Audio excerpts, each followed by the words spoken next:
दिल्ली से अब खबर जहां बीजेपी की अहम बैठक का दूसरा दिन आज है। आपको बता दें कि राष्ट्रीय पदाधिकारियों की मेगा मीटिंग, राष्ट्रीय अध्यक्ष जेपी नड्डा ने ये मीटिंग बुलाई है। आने वाले चुनावों पर रणनीति बनेगी, कई राज्यों के हालातों पर भी मंथन होगा। एमपी से प्रदेश अध्यक्ष और प्रदेश संगठन महामंत्री मौजूद रहेंगे। एमपी में एंटी इनकम्बेंसी दूर करने को लेकर भी चर्चा होगी। तो जितेंद्र का ही रुख कर लेते हैं। जितेंद्र, आज अहम बैठक जो है वो दिल्ली में बुलाई गई है। बीजेपी का ये महामंथन और कितना अहम?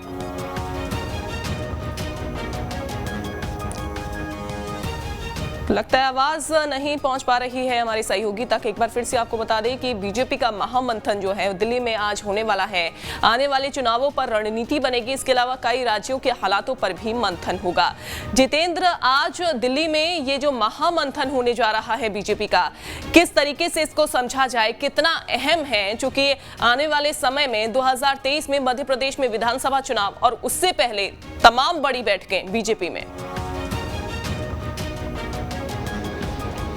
बिल्कुल, देखिए एक बड़ी बैठक है जो कि दिल्ली में आयोजित होने वाली है और जाहिर सी बात है, आपने सही कहा है कि मध्य प्रदेश में 2023 में चुनाव होना है और कई ऐसे राज्य हैं जहां पर चुनाव होना है और उन चुनावों के पहले मध्य प्रदेश में जिस प्रकार की जो तैयारियां हैं वो कहीं ना कहीं की गई हैं। और खासतौर पर G20 की जो बैठक है वो यहाँ पर जो G20 में जो भारत को शामिल किया गया है उसके बाद से ही कयास लगाए जा रहे हैं कि मध्य प्रदेश में भी कई ऐसे चीज़ें हैं देखने को मिलेगी और उसको लेकर कहीं ना कहीं जो बैठकें चल रही हैं, खासतौर पर दिल्ली की अगर हम बैठक की बात करें, बैठक का दूसरा दिन है और इस दूसरे दिन कई विषयों पर चर्चा की जानी है। पूरे देश को लेकर, देश से संबंधित कई ऐसे विषय शामिल रहेंगे जिनके माध्यम से चर्चा की जाएगी। तो देखिए मध्य प्रदेश का भी इसमें नाम निकल कर आएगा, छत्तीसगढ़ का नाम निकल कर आएगा, राजस्थान का निकल कर आएगा, क्योंकि इन तीनों ही राज्यों में 2023 में चुनाव होना है। तो ऐसे में जो केंद्रीय स्तर पर एक बैठक चल रही है, एक बड़ी बैठक चल रही है, जाहिर सी बात है कि उसमें कुछ इस प्रकार की जो भी बातें की जाएंगी, क्योंकि देखिए G20 में जो भारत को एक हिस्सा मिला है तो उसके साथ ही क्या रोड मैप देश के अंदर तैयार होना चाहिए, किस प्रकार से कार्य किए जाने चाहिए और आगे की रणनीति क्या होनी चाहिए, खासतौर पर चुनाव को लेकर। तो इन तमाम विषयों को भी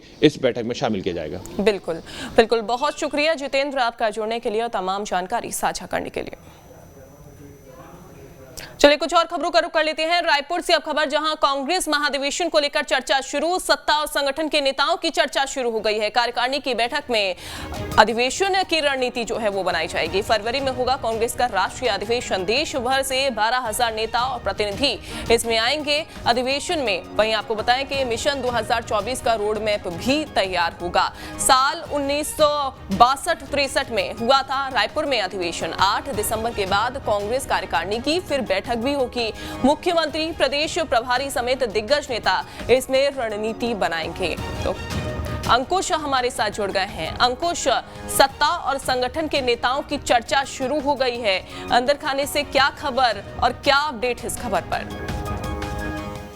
देखिए, एक महत्वपूर्ण बैठक जो है वो होने वाली है और जिस तरीके से अभी CWC की बैठकों में डिसीजन हुए हैं कि उसके बाद अब छत्तीसगढ़ की राजधानी में इस तरीके की एक बड़ी महत्वपूर्ण बैठक होगी।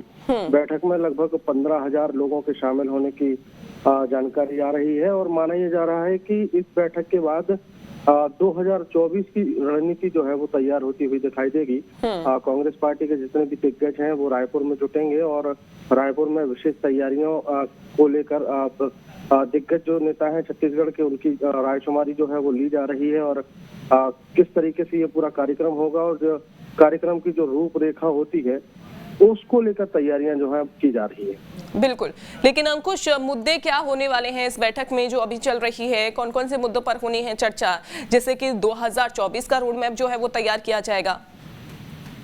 देखिए, स्पष्ट रूप से संगठन की जब बैठक होगी तो उसमें सिर्फ और सिर्फ आगामी चुनाव की रणनीति जो है वो बनती हुई दिखाई देगी और आने वाले समय में पार्टी कैसे ये चुनाव जीत सकती है, हर जगह कैसे जो है अपने प्रतिनिधि को जिताया जा सकता है, इन तमाम रणनीतियों पर चर्चा होगी और इसकी पार्टी की एक गाइडलाइन के अनुसार पार्टी का जो मैनिफेस्टो है वो उसको किस तरीके से जारी करना है और अलग अलग राज्यों में जिस तरीके से माहौल है उन राज्यों में पार्टी को कैसे मजबूत स्थिति में स्थापित करना है, इन तमाम विषयों पर रणनीति बनती हुई दिखाई देती है। ठीक है अंकुश, बहुत शुक्रिया आपका।